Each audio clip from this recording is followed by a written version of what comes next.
Hello everyone, good morning. Today's our topic is butyrate fermentation. Okay, previous lecture માં આપણે randomizing pathway, non randomizing pathway છે એના વિશે study કર્યું હતું. સો આજે butyrate fermentation, બ્યુટાઇરેટનું ફર્મેન્ટેશન એનો પાથવે આપણે જોવાનો છે કે બ્યુટાઇરેટ છે એ લાસ્ટ એન્ડ પ્રોડક્ટ તરીકે આપણને શું મળતું હશે? બ્યુટાઇરેટ.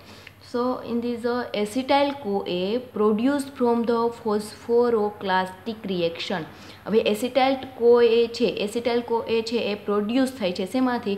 તો કે ફોસ્ફોરોક્લાસ્ટિક રિએક્શન દ્વારા and is metabolized either to acetate through acetyl phosphate. અને શું થાય છે કે મેટાબોલાઇઝ થાય છે એટલે acetate to acetate through acetyl phosphate, okay, and or to butyrate through acetoacetyl CoA. Acetate દ્વારા છે એ એસિટાઇલ ફોસ્ફેટ અને બ્યુટાઇરેટ થ્રુ છે એ એસિટોએસિટાઇલ CoA બનશે, બરાબર. And the NADH reduce during glycolysis is oxidized. હવે આ NADH નીચે રિએક્શન આપી છે કે NADH છે એનું રિડક્શન પણ થતું હશે અને એનું ઓક્સિડેશન પણ થતું હશે. સો NADH છે એ રિડ્યુસ ડ્યુરિંગ ગ્લાયકોલિસિસ, મતલબ કે જે ગ્લાયકોલિસિસ આપણે પાથવે જોયો તો ગ્લાયકોલિસિસ ઇઝ ઓક્સિડાઇઝ. ગ્લાયકોલિસિસ છે એ ઓક્સિડાઇઝ થશે ત્યારે NADH રિડ્યુસ થાય છે એન્ડ રિડ્યુસિંગ એસિટોએસિટાઇલ CoA ટુ બ્યુટાઇરેટ. અને એસિટોએસિટાઇલ CoA માંથી છે એ બ્યુટાઇરેટ શું થશે? રિડ્યુસ થશે. And when the hydrogen partial pressure is low, partial pressure છે એ કેવું રાખવામાં આવે છે? Low. And hydrogenase oxidized reduce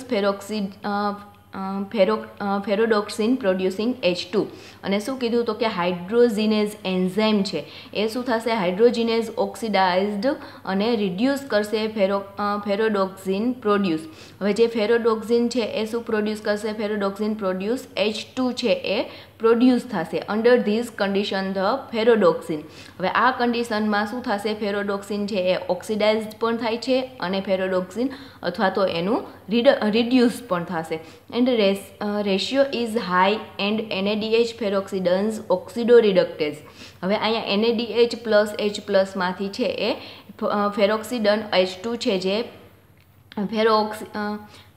ferredoxin H2 છે જે પ્રોડ્યુસ થાય છે, રિડ્યુસ થાય છે ત્યારે ફેરોડોક્સિન ઓક્સિડો રિડક્ટેઝ એન્ઝાઇમ છે જે યુઝ થતો હશે. So ferredoxin oxido reductase couple NADH oxidation to ferredoxin reduction.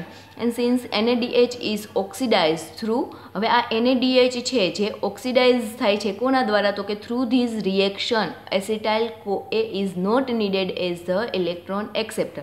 હવે જે આ રિએક્શન છે એના દ્વારા NADH છે જે ઓક્સિડાઇઝ થશે, બરાબર, પણ એમાં એસિટાઇલ CoA છે એ જરૂરી નથી હોતો એઝ અ ઇલેક્ટ્રોન એક્સેપ્ટર તરીકે. Acetyl CoA is not needed as the electron acceptor and it is converted to acetyl phosphate. અને તે શેમાં કન્વર્ટ થશે? એસિટાઇલ ફોસ્ફેટમાં. ઓન વિચ એસિટેટ કાઇનેઝ, ત્યાં એન્ઝાઇમ પ્રેઝન્ટ હશે acetate kinase and react to synthesize ATP. અને એ શું કરશે? રિએક્શન થશે એ દરમિયાન શું થશે? ATP છે જેનું સિન્થેસિસ થશે, સિન્થેસાઇઝ ATP. તો આખું બ્યુટાઇરેટ ફર્મેન્ટેશન જોયું, બરાબર. હવે આપણે એનો આખો પાથવે જોઈએ એટલે તમને સમજાશે કે acetyl phosphate on which acetate kinase enzyme ક્યાં યુઝ થાય છે, ATPનું સિન્થેસિસ કઈ રીતે થાય છે, બરાબર. સો નેક્સ્ટ આપણે જોઈએ તો બ્યુટાઇરેટ ફોસ્ફેટ છે, બરાબર. બ્યુટાઇરેટ છે એનું શું થશે? લાસ્ટ એન્ડ પ્રોડક્ટ તરીકે આપણને શું મળશે? બ્યુટાઇરેટ મળશે, બરાબર. બ્યુટાઇરેટનું ફોર્મેશન થતું છે આપણને એન્ડ પ્રોડક્ટમાં જોવા મળશે. સો ફર્સ્ટ ઓફ ઓલ આપણે જોઈએ તો ફર્સ્ટ ઓફ ઓલ સાયકલ આખો પાથવે છે એ સ્ટાર્ટ ક્યાંથી થાય છે? તો ગ્લુકોઝ છે એમાંથી શું બનશે? પાયરુવેટનું ફોર્મેશન થાય છે. એ તો બધાને ખબર જ છે. આપણે ગ્લાયકોલિસિસ પાથવે તો ગ્લુકોઝમાંથી શેનું ફોર્મેશન થશે? પાયરુવેટ બનશે. હવે ગ્લુકોઝમાંથી જ્યારે પાયરુવેટ બને છે એ દરમિયાન છે એ કેટલી એનર્જી જનરેટ થાય છે અને કેટલી જોઈએ છે? તો 2 ફોસ્ફેટ મોલેક્યુલ છે એ એડ થશે, ત્યાર પછી 2 ADP એડ થશે અને એમાંથી ATP છે 2 ATP છે એ શું થઈ જશે? રિલીઝ થશે.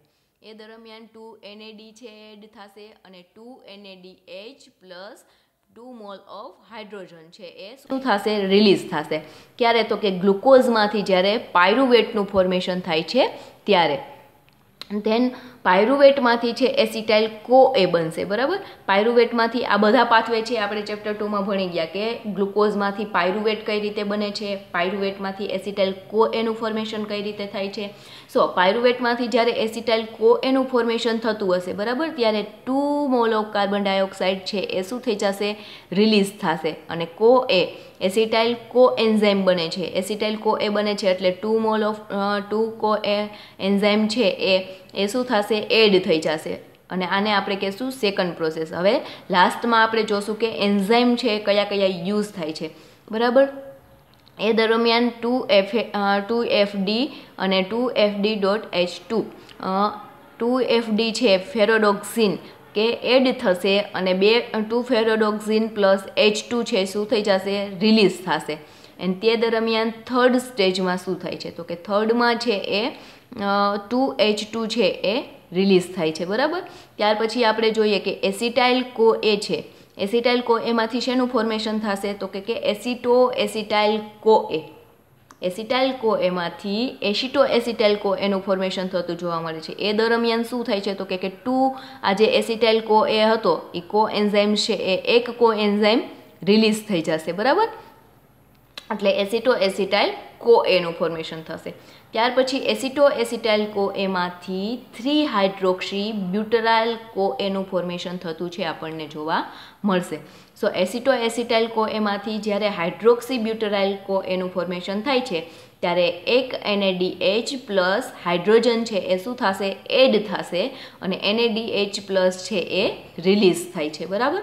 ત્યાર પછી આપણે જોઈએ કે 3 હાઇડ્રોક્સી બ્યુટરાઇલ કો એમાંથી છે એ ક્રોટોનાઇલ કો એનું ફોર્મેશન થાય છે, બરાબર. હાઇડ્રોક્સી બ્યુટરાઇલ કો એમાંથી ક્રોટોનાઇલ કો, આને આપણે બીટા હાઇડ્રોક્સી બ્યુટરાઇલ કો એ પણ કહી શકીએ. સો 3 હાઇડ્રોક્સી બ્યુટરાઇલ કો એમાંથી ક્રોટોનાઇલ કો એનું ફોર્મેશન થશે. એ દરમિયાન છે એક વોટર મોલેક્યુલ છે જે શું થશે, H2O રિલીઝ થશે. ત્યાર પછી ક્રોટોનાઇલ કો એમાંથી બ્યુટરાઇલ કો એનું ફોર્મેશન થાય છે. હવે ક્રોટોનાઇલ કોમાંથી જ્યારે બ્યુટરાઇલ કો એનું ફોર્મેશન થાય છે ત્યારે એક NAD છે એ એડ થાય છે, અને NADH છે જે રિલીઝ થશે. NAD છે એનું NADHમાં કન્વર્ઝેશન થશે. ત્યાર પછી બીજું છે હાઇડ્રોજન મોલેક્યુલ, એ પણ શું થશે, અહીંયા એડ થશે, બરાબર. ત્યાર પછી બ્યુટરાઇલ કો એનું ફોર્મેશન થઈ જાય. બ્યુટરાઇલ કો એના ફોર્મેશનમાંથી બ્યુટરાઇલ કો એમાંથી છે એ બ્યુટરાઇલ ફોસ્ફેટ બનશે. હવે બ્યુટરાઇલ કો એ હતો એમાંથી કો એન્ઝાઇમને આપણે શું કરવો પડશે, રિલીઝ કરવો પડશે, અને બ્યુટરાઇલ ફોસ્ફેટ બનાવવો હોય તો ફોસ્ફેટ શું થશે, ત્યાં એડ થશે, બરાબર. એટલે ફોસ્ફેટ મોલેક્યુલ છે એ એડ થાય છે, અને કો એન્ઝાઇમ છે એ શું થઈ જશે, રિલીઝ થઈ જશે, ત્યારે બનશે બ્યુટરાઇલ ફોસ્ફેટ. અને લાસ્ટ એન્ડ પ્રોડક્ટ આપણને મળે છે બ્યુટરાઇલ ફોસ્ફેટ ટુ બ્યુટાઇરેટનું ફોર્મેશન થતું જોવા મળે છે. હવે બ્યુટરાઇલ ફોસ્ફેટમાંથી જ્યારે બ્યુટાઇરેટનું ફોર્મેશન થાય છે ત્યારે એક ADP છે એ એડ થશે, અને એક એમાંથી ATP છે એમાં કન્વર્ટ થશે. ADP છે એ ATPમાં કન્વર્ટ થશે અને ATPને રિલીઝ કરશે. સો આ આખો પાથવે હતો કે એમાં લાસ્ટ એન્ડ પ્રોડક્ટ આપણે બ્યુટાઇરેટનું ફર્મેન્ટેશન કરવું હતું, તો બ્યુટાઇરેટ છે આપણને એન્ડ પ્રોડક્ટ મળશે. હવે આપણે જોઈએ કે એમાં એન્ઝાઇમ છે એ કયા કયા યુઝ થયા છે. બ્યુટાઇરેટ એસિટેટ ફર્મેન્ટેશન પાથવેમાં કયા કયા એન્ઝાઇમ્સ છે જે યુઝ થાય છે. સો હજી અહીંયા બ્યુટાઇરેટ ફોસ્ફેટમાંથી જ્યારે બ્યુટાઇરેટનું ફોર્મેશન થઈ ગયું ત્યાર પછી આપણને અહીંયા જોવા મળે છે બીજી એસિટેટનું ફોર્મેશન પણ થાય છે. તમે રેન્ડમાઇઝિંગ પાથવે, નોન રેન્ડમાઇઝિંગ પાથવેમાં જોયું હતું કે જે પ્રોડક્ટ જેનું ફર્મેન્ટેશન થાય છે એ એન્ડ પ્રોડક્ટ તરીકે એક મળે છે, અને બીજું એસિટેટનું પણ ફોર્મેશન થતું જોવા મળે છે. તો અહીંયા એસિટેટનું ફોર્મેશન છે એ કઈ રીતે થશે, તો કે એસિટાઇલ કો એમાંથી એસિટાઇલ ફોસ્ફેટનું ફોર્મેશન થશે, ત્યારે છે એ કો એ શું થશે, રિલીઝ થશે, અને ફોસ્ફેટ એડ થશે, અને લાસ્ટ એસિટાઇલ ફોસ્ફેટમાંથી એસિટેટનું ફોર્મેશન થશે, ત્યારે એક ADP એડ થશે અને એક ATP જનરેટ થશે. સો આ આખું લાસ્ટ એન્ડ પ્રોડક્ટ તરીકે આપણને બ્યુટાઇરેટ અને સેકન્ડ છે એ એસિટેટનું ફોર્મેશન થતું જોવા મળે છે. હવે એમાં એન્ઝાઇમ જોઈએ કે આપણને કયા કયા યુઝ થાય છે. ગ્લુકોઝમાંથી જ્યારે પાયરુવેટ બને છે, બરાબર, ત્યારે તો કયો એન્ઝાઇમ છે એ યુઝ થાય છે ખબર છે, EMP પાથવેના એન્ઝાઇમ્સ. બરાબર. ગ્લાયકોલિસિસ પાથવેના બધા એન્ઝાઇમ્સ છે એ બધા એન્ઝાઇમ્સ છે ગ્લુકોઝમાંથી જ્યારે પાયરુવેટનું ફોર્મેશન થશે ત્યારે એ યુઝ થતા હશે. ત્યાર પછી જ્યારે પાયરુવેટમાંથી એસિટાઇલ કોએનું ફોર્મેશન થાય છે, બરાબર, ત્યારે કયો એન્ઝાઇમ યુઝ થાય છે? તો કે પાયરુવેટ ફેરોડોક્સિન ઓક્સિડો રિડક્ટેઝ એન્ઝાઇમ્સ છે અહીંયા યુઝ થતો હશે. ત્યાર પછી થર્ડ વન જે પ્રોસેસ થાય છે એસિટાઇલ અહીંયા છે ફેરોડોક્સિનમાંથી ફેરોડોક્સિન H2 રિલીઝ થતો હતો. ફેરોડોક્સિન H2માંથી શું બનતું હતું? 2 મોલ ઓફ હાઇડ્રોજન. ત્યારે છે એ હાઇડ્રોજિનેઝ એન્ઝાઇમ છે અહીંયા યુઝ થતો હશે. ત્યાર પછી એસિટાઇલ કોએમાંથી એસિટાઇલ કોએનું જ્યારે ફોર્મેશન થાય છે ત્યારે કયો એન્ઝાઇમ યુઝ થાય છે? તો કે એસિટાઇલ કોએ એસિટાઇલ ટ્રાન્સફરેઝ એન્ઝાઇમ્સ છે જે અહીંયા યુઝ થતો હશે. ધેન એસિટાઇલ કોએમાંથી જ્યારે 3 હાઇડ્રોક્સી બ્યુટારાઇલ કોએનું ફોર્મેશન થાય છે ત્યારે કયો એન્ઝાઇમ યુઝ થાય છે? તો કે 3 હાઇડ્રોક્સી બ્યુટારાઇલ કોએ ડીહાઇડ્રોજિનેઝ એન્ઝાઇમ્સ છે જે 3 હાઇડ્રોક્સી બ્યુટારાઇલ કોએના ફોર્મેશન માટે યુઝ થતો હશે. ધેન 3 હાઇડ્રોક્સી બ્યુટારાઇલ કોએમાંથી ક્રોટોનાઇલ કોએનું ફોર્મેશન થાય છે ત્યારે કયો એન્ઝાઇમ યુઝ થાય છે? તો કે 3 હાઇડ્રોક્સી એસાઇલ કોએ હાઇડ્રોલેઝ એન્ઝાઇમ્સ છે જે અહીંયા ક્રોટોનાઇલના ફોર્મેશન ક્રોટોનાઇલ કોએન્ઝાઇમ એના ફોર્મેશન માટે યુઝ થતો હશે. ધેન ક્રોટોનાઇલ કોએ છે અથવા તો અહીંયા આપણે ક્રોટોનેઝ એન્ઝાઇમ પણ કહી શકીએ, જે ક્રોટોનેઝ એન્ઝાઇમ પણ યુઝ થાય છે ક્રોટોનાઇલ કોએના ફોર્મેશન માટે. ધેન ક્રોટોનાઇલ કોએમાંથી બ્યુટારાઇલ કોએના ફોર્મેશન માટે છે એ ડીહાઇડ્રોજિનેઝ એન્ઝાઇમ બ્યુટારાઇલ કોએ ડીહાઇડ્રોજિનેઝ એન્ઝાઇમ્સ છે જે યુઝ થતો હશે, બરાબર. ત્યાર પછી બ્યુટારાઇલ કોએમાંથી છે એ બ્યુટારાઇલ ફોસ્ફેટનું ફોર્મેશન થાય છે ત્યારે ફોસ્ફોટ્રાન્સ બ્યુટારાઇલેઝ એન્ઝાઇમ છે જે યુઝ થતો હશે. ફોસ્ફોટ્રાન્સ બ્યુટારાઇલેઝ એન્ઝાઇમ બ્યુટારાઇલ ફોસ્ફેટના ફોર્મેશન માટે યુઝ થાય છે. ધેન બ્યુટારાઇલ ફોસ્ફેટ છે એમાંથી જ્યારે બ્યુટારેટનું ફોર્મેશન થાય છે ત્યારે લાસ્ટ એન્ઝાઇમ છે એ કયો યુઝ થાય છે? કાઇનેઝ એન્ઝાઇમ બ્યુટારેટ કાઇનેઝ એન્ઝાઇમ છે એ બ્યુટારેટના ફોર્મેશન માટે યુઝ થતો હશે. એન્ડ લાસ્ટ આપણે જોયું કે એસિટાઇલ કોએમાંથી એસિટાઇલ ફોસ્ફેટનું ફોર્મેશન થાય છે ત્યારે કયો એન્ઝાઇમ યુઝ થાય છે? તો કે ફોસ્ફોટ્રાન્સ એસિટાઇલેઝ એન્ઝાઇમ. ફોસ્ફોટ્રાન્સ એસિટાઇલેઝ એન્ઝાઇમ છે એ એસિટાઇલ ફોસ્ફેટના ફોર્મેશન માટે યુઝ થતો હશે. એન્ડ લાસ્ટ એસિટાઇલ ફોસ્ફેટમાંથી જ્યારે એસિટેટનું ફોર્મેશન કરવું હશે ત્યારે એસિટેટ કાઇનેઝ એન્ઝાઇમ્સ છે જે યુઝ થતો હશે, બરાબર. આ રીતે આખો છે આપણે બ્યુટાઇરેટ એસિટેટ ફર્મેન્ટેશન પાથવે. અને આપણે શું કહેશું? બ્યુટાઇરેટ એસિટેટ ફર્મેન્ટેશન પાથવે, કારણ કે લાસ્ટ એન્ડ પ્રોડક્ટ આપણને બ્યુટાઇરેટ અને એસિટેટ બંને મળે છે એટલે આપણે અહીંયા બ્યુટાઇરેટ અને એસિટેટનું ફર્મેન્ટેશન કર્યું કહેવાય. સો બ્યુટાઇરેટ એસિટેટ ફર્મેન્ટેશન પાથવે કહેશું આને, બરાબર. હવે નેક્સ્ટ આપણે જોઈએ, નેક્સ્ટ પાથવે છે સક્સીનેટ ફર્મેન્ટેશન. નેક્સ્ટ આપણે અત્યારે બ્યુટાઇરેટ અને એસિટેટનું ફર્મેન્ટેશન કર્યું. નેક્સ્ટ સક્સીનેટ અને એસિટેટનું ફર્મેન્ટેશન જોઈએ. So succinate fermentation in these the gram negative anaerobic bacteria is the succinate fermentation. In this fermentation a variety of substrate convert to pyruvate. શું કીધું? તો કે ગ્રામ નેગેટિવ એનએરોબિક બેક્ટેરિયા છે જે સક્સીનેટ ફર્મેન્ટેશનમાં યુઝ થતા હશે અને એમાં અલગ અલગ વેરાયટીના જે સબસ્ટ્રેટ છે એ પાયરુવેટમાં શું થતા હશે? કન્વર્ટ થતા હશે. Which is then metabolize to mixture of succinate and acetate. આમાં છે એ શું થશે? આમ સક્સીનેટ અને એસિટેટનું મેટાબોલાઇઝ થશે, મતલબ લાસ્ટ એન્ડ પ્રોડક્ટ આપણને સક્સીનેટ અને એસિટેટ છે જે જોવા મળતી હશે. તો આપણે એનો હવે પાથવે જોઈએ. તો એના પાથવેમાં ફર્સ્ટ પાથવે છે એ સ્ટાર્ટ ક્યાંથી થાય છે? તો કે પાયરુવેટ અને ફોસ્ફોઇનોલ પાયરુવેટથી છે જે પાથવે છે એ આપણને સ્ટાર્ટ થતો જોવા મળે છે. સો ફર્સ્ટ ઓફ ઓલ આપણે જોઈએ કે પાયરુવેટ અને ફોસ્ફોઇનોલ પાયરુવેટથી આખો પાથવે છે એ સ્ટાર્ટ થાય છે. તો પહેલાં આપણે એસિટેટનું ફોર્મેશન થશે અને એક ફોસ્ફોઇનોલ પાયરુવેટથી જે પાથવે સ્ટાર્ટ થશે ત્યાં સક્સીનેટનું ફોર્મેશન થતું જોવા મળે છે, બરાબર. તો સક્સીનેટ ફર્મેન્ટેશન પાથવે કહેશું આને. ફર્સ્ટ ઓફ ઓલ ફોસ્ફોઇનોલ પાયરુવેટ છે એમાંથી છે ઓક્ઝેલો એસિટેટનું ફોર્મેશન થાય છે, બરાબર. ફોસ્ફોઇનોલ પાયરુવેટમાંથી જ્યારે ઓક્ઝેલો એસિટેટ બને છે ત્યારે કાર્બન ડાયોક્સાઇડ છે જે એડ થશે, CO2 એડ થાય છે અને GDPમાંથી છે એ GTPનું ફોર્મેશન થતું જોવા મળે છે. ધેન ઓક્ઝેલો એસિટેટમાંથી મેલેટનું ફોર્મેશન થતું હશે. સો મેલેટનું ફોર્મેશન થશે ત્યારે એક હાઇડ્રોજન મોલેક્યુલ છે જે એડ થશે અને NADHમાંથી NAD+નું ફોર્મેશન થતું જોવા મળે છે. ધેન મેલેટમાંથી ફ્યુમેરેટ, આ બધાને ખબર જ છે, ફોસ્ફોએનોલ પાયરુવેટમાંથી ઓક્ઝેલો, આગળના પાથવે આપણે જોઈ ગયા એમાં આવી ગયું છે. ફોસ્ફોઇનોલ પાયરુવેટમાંથી ઓક્ઝેલો એસિટેટમાંથી મેલેટ, મેલેટમાંથી ફ્યુમેરેટ, ફ્યુમેરેટમાંથી સક્સિનેટ. ઓકે, હવે મેલેટમાંથી જ્યારે ફ્યુમેરેટનું ફોર્મેશન થતું હશે, બરાબર, ત્યારે છે એ H2O 1 mall of water, 1 water molecule છે એ શું થતો હશે, રિલીઝ થતો હશે. ધેન ફ્યુમેરેટમાંથી જ્યારે સક્સિનેટનું ફોર્મેશન થતું જોવા મળશે, બરાબર, ત્યારે ફ્યુમેરેટમાંથી જ્યારે સક્સિનેટનું ફોર્મેશન થશે ત્યારે ત્યારે NADમાંથી NAD+ છે જે જનરેટ થશે અને H છે 1 મોલ ઓફ હાઇડ્રોજન છે એ એડ થતો હશે અને લાસ્ટ એન્ડ પ્રોડક્ટ આપણને સક્સિનેટ મળી જશે. સો આને કહેશું સક્સિનેટ ફર્મેન્ટેશન પાથવે. હવે પાયરુવેટ હતો કે બીજી પ્રોસેસ પાયરુવેટ, જ્યાં શું થશે, એસિટેટનું ફોર્મેશન થશે. તો પાયરુવેટમાંથી છે શું બને છે, એસિટાઇલ CoA.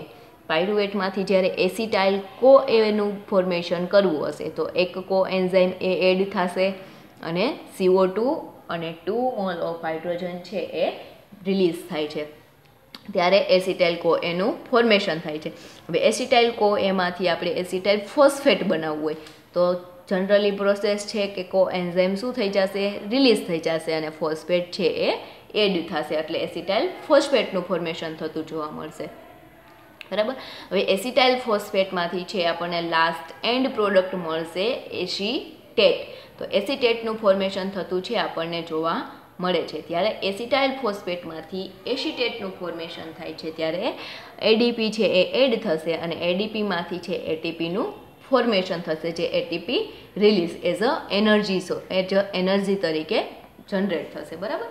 સો આ આખો હતો સક્સિનેટ ફર્મેન્ટેશન પાથવે કે જે પાયરુવેટ અને ફોસ્ફોઇનોલ પાયરુવેટથી સ્ટાર્ટ થતો હતો. પાયરુવેટથી સ્ટાર્ટ કરીએ તો આપણને એસિટેટનું ફોર્મેશન થતું હતું અને ફોસ્ફોઇનોલ પાયરુવેટથી સ્ટાર્ટ કરીએ તો લાસ્ટ એન્ડ પ્રોડક્ટ આપણને સક્સિનેટ મળતી હતી, બરાબર. So succinate fermentation pathway. Next છે last nitrate respiration in gram negative યુ bacteria. Nitrate respiration in gram negative યુ બેક્ટેરિયામાં જ્યારે નાઇટ્રેટ છે એ રેસ્પિરેશન કઈ રીતે થાય છે એ આપણે જોઈએ.